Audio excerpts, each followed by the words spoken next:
Un gozo verles a todos, una bendición el poder compartir con todos ustedes. Creo firmemente que estamos viviendo un tiempo que a lo mejor no nos imaginamos, pero que ciertamente no tengo la menor duda que Dios está tratando con todos y cada uno de nosotros. Y lo que quiero compartir lo hago en el nombre del Padre, en el nombre del Hijo y en el nombre del Espíritu Santo.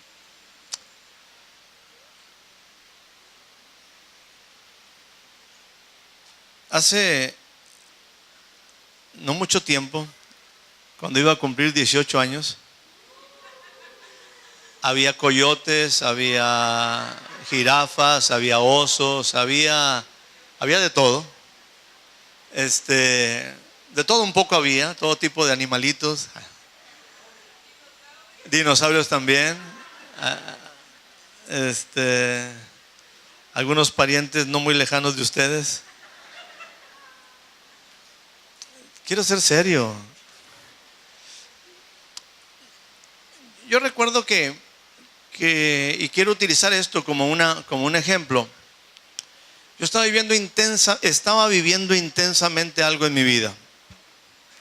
Era mi primer año que yo había sido aceptado, por decirlo, y de nuevo tenía una relación con Dios. Y era tal mi emoción, era tal mi gratitud al Señor, que yo le dije: Dios, si yo tuviera chance de escoger una fecha, un tiempo, y ahí plantarme y no seguir mi vida, sino ahí quedarme por siempre, yo escogía los 18 años.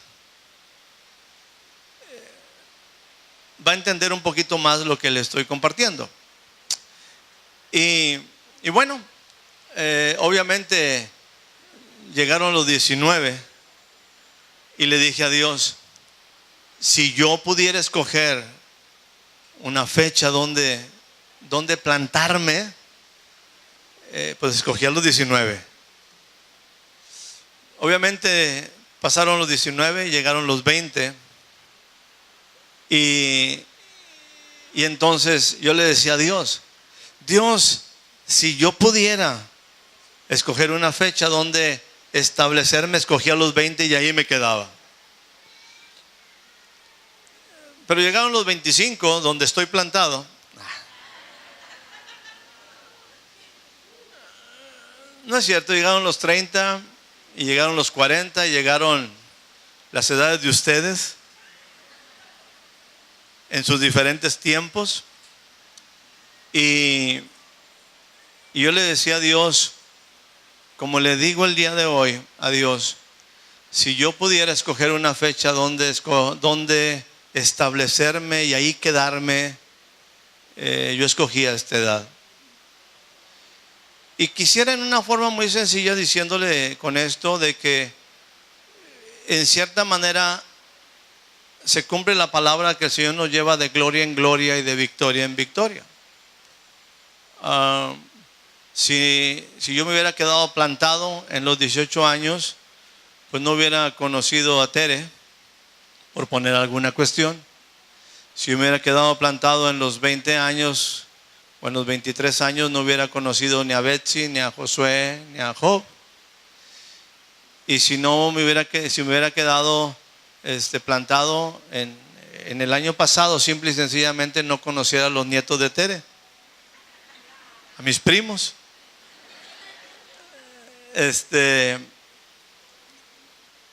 Y bueno, creo que la vida es esos tiempos donde uno busca o tiene ciertas características que a uno le gustaría perpetuar.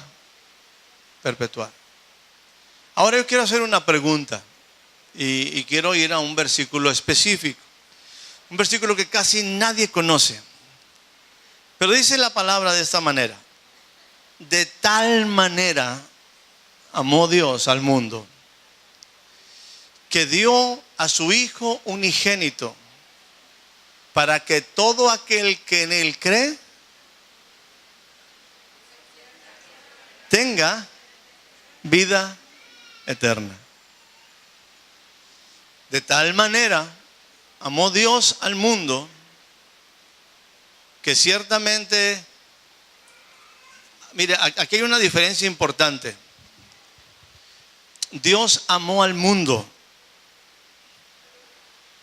Jesús estuvo en el mundo, pero Él no se contaminó del mundo.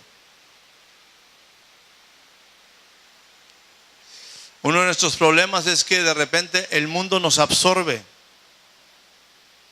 El mundo nos consume. El mundo nos dirige. El Señor amó al mundo, dio a su Hijo para transformar el mundo. No para que el mundo lo absorba a Él, sino como ahorita decía claramente nuestro hermano Efraín, para hacer una influencia sobre el mundo, algo que cambie el ambiente del mundo, y sobre todo vino a erradicar el pecado, vino a erradicar las cosas que nos hacían daño, no fuera del mundo, sino en el mundo, pero no siendo, y de hecho nos lo dice, aquí estamos, así lo dice el apóstol Juan, aquí estamos en el mundo, pero no somos del mundo. Pero bueno, cierro este paréntesis para decirle de que algo pasó por el amor de Dios. Y ese algo que pasó fue una acción muy poderosa de Dios de no escatimar ni a su propio Hijo para que usted y yo pudiéramos conocer lo que Dios tenía para nosotros. Ahora voy a esto. Este versículo que estamos comentando, que estoy expresando, es un versículo bastante conocido, que todos lo conocemos, Juan 3:16. Dice, y vuelvo a repetirlo, de tal manera amó Dios al mundo, que dio a su Hijo unigénito para que todo aquel que en Él cree presente tenga vida eterna. ¿Cuánto estamos agradecidos con eso? Que de tal manera nos amó Dios, que dio a su Hijo unigénito. Ahora, dejo este contexto y voy nuevamente a un pasaje que mencionaba la semana anterior en Lucas capítulo número 10, 25. Y dice la palabra de esta forma: he aquí, un intérprete, un doctor de la ley, se levantó tentándole y diciendo, maestro, ¿haciendo qué poseeré la vida eterna? ¿Con quién está hablando? Con Jesús. De hecho, el diálogo este es relatado en dos formas diferentes en los diferentes evangelios, cuando menos en dos de ellos. No me acuerdo si es Mateo o Marcos, pero Lucas lo relata diferente, como algo que en un instante está en este contexto que le estoy mencionando de Lucas. En el evangelio Mateo o Marcos, no recuerdo cuál de los dos es, hay un momento donde pareciera que este hombre le pregunta a Jesús y el que responde es Jesús. Esto que ahorita vamos a ver. Pero le hace una pregunta: ¿haciendo qué cosa poseeré o obtendré o alcanzaré la vida eterna? ¿Haciendo qué cosa obtendré la vida eterna? Quedo con el pasaje: de tal manera amó Dios al mundo, que ha dado a su Hijo unigénito para que todo aquel que en Él cree no se pierda, mas tenga vida eterna. Y entonces este hombre llega, un doctor de la ley, y le pregunta a Jesús: ¿haciendo qué yo poseeré, alcanzaré, obtendré la vida eterna? Y entonces, como este era un hombre que estaba enterado, era un hombre doctor en la ley, un intérprete de la ley, es alguien que estaba pues versado en las escrituras, el Señor le hace la pregunta: ¿qué está escrito en la ley? ¿Qué está escrito en la ley? Y le hace otra pregunta: ¿qué lees? ¿Por qué la ley era importante? ¿Por qué la ley era importante? Dice, así lo utiliza Jesús. Voy a hacer solamente una referencia rápida. a un pasaje similar. Más tarde vamos a ir a él.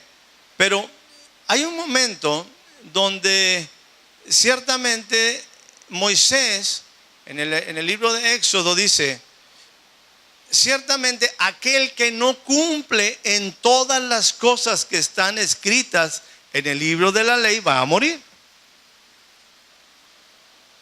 Aquel que cumple todas las cosas que están en el libro de la ley va a vivir. Por eso era imposible que el hombre en un momento pudiera alcanzar con la perfección que la ley demanda el vivir por la ley, porque dice que tiene que cumplir en todas las cosas que están escritas. Y obviamente nadie podía cumplir esa grande demanda o esa demanda en relación a la ley. Dice, haz esto. Entonces dice, ¿qué lees? Tú me estás preguntando por la vida eterna. Dime, ¿qué está escrito? 2, ¿cómo lo entiendes? ¿Cómo lo estás leyendo? ¿Cómo lo lees? Y entonces este hombre, siguiendo en este capítulo 10 del Evangelio según San Lucas, dice, y respondiendo dijo, amarás al Señor tu Dios de todo tu corazón, de toda tu alma, de todas tus fuerzas, de todo tu entendimiento o con toda tu mente, y a tu prójimo como a ti mismo. Y Jesús le dice, bien has respondido. Bien has respondido. Ese bien has respondido siempre me ha gustado, porque hay momentos como en los tiempos de Jeremías, donde el Señor está hablando al profeta Jeremías de una serie de cosas que van a acontecer con el pueblo de Israel, y de repente el Señor le dice a Jeremías, oye, ¿qué ves? Y se me hace a mí un reto sumamente fuerte el hecho de que de repente en una plática le dice, ¿qué ves? Es como si le dijera yo a usted en este momento, ¿qué ve usted? Pues puede estarme viendo a mí, puede estar viendo el abanico, puede estar viendo, no sé, en su mente puede estar perdido totalmente y viendo, no sé, alguna cuestión del pasado o absorto en algún problema o alguna cuestión por ahí. Y entonces es ahí donde está fija su mente, es ahí donde está fijo su entendimiento y es donde está usted concentrado. Y aquí, sin embargo, a Jeremías, cuando le hace la pregunta, dice, veo una vara de almendro, entendimiento. Y entonces el Señor le dice, bien has visto. Bueno, es este mismo bien, similar al tiempo cuando el Señor Jesús en una situación similar se acerca. Acuérdese un detalle y vuelvo a mencionar algo que es sumamente clave. La calidad de tus preguntas determina la calidad de tu futuro. La calidad de tus preguntas determina la calidad de tu futuro. Es muy importante que usted sepa hacer preguntas. Estas son preguntas que llamamos trascendentes, son preguntas de vida. Las está haciendo este intérprete, las hizo aquel joven que se acercó a Jesús, que llamamos el joven rico, y que llega y hace una pregunta y se acerca con responsabilidad y se acerca con respeto, dice, e hincando su rodilla delante del Señor le dijo, maestro bueno, ¿qué haré para heredar la vida eterna? Y entonces algo similar le dice Jesús, similar a esto que estoy compartiendo, los mandamientos conoces. Y el hombre dice, sí los conozco, sí los conozco. Y empieza a decirlo y dice, haz esto y vivirás. Bien hecho, bien, has respondido bien. Todo esto que estoy planteándole es porque aquí hay una pregunta sumamente importante. Y quiero luego en una forma particular ponérsela en el contexto suyo. Quiero ir en una forma específica a un contexto suyo. ¿Qué está escrito? ¿Qué lees? Yo quiero decirte, mi amado, que la vida eterna se encuentra en lo que está escrito, en lo que entiendes, en lo que está escrito. en lo que entiendes, en lo que está escrito, en lo que entiendes. Ok, dejamos este concepto base. Y le haría una pregunta a usted, de aplicación específica a usted. La pregunta ahí está en forma general. ¿Qué debo de hacer para heredar la vida eterna? Ahora, ¿por qué le planteaba yo mi ejemplo de que yo me plantaba en cierta edad de mi vida? En cierta manera, yo quería o deseaba prolongar mi vida en algo que me parecía bueno. Ahora le hago a usted una pregunta. Póngame atención. Si en este momento, bajo ese ejemplo mío, yo lo ubicara a usted y le preguntara,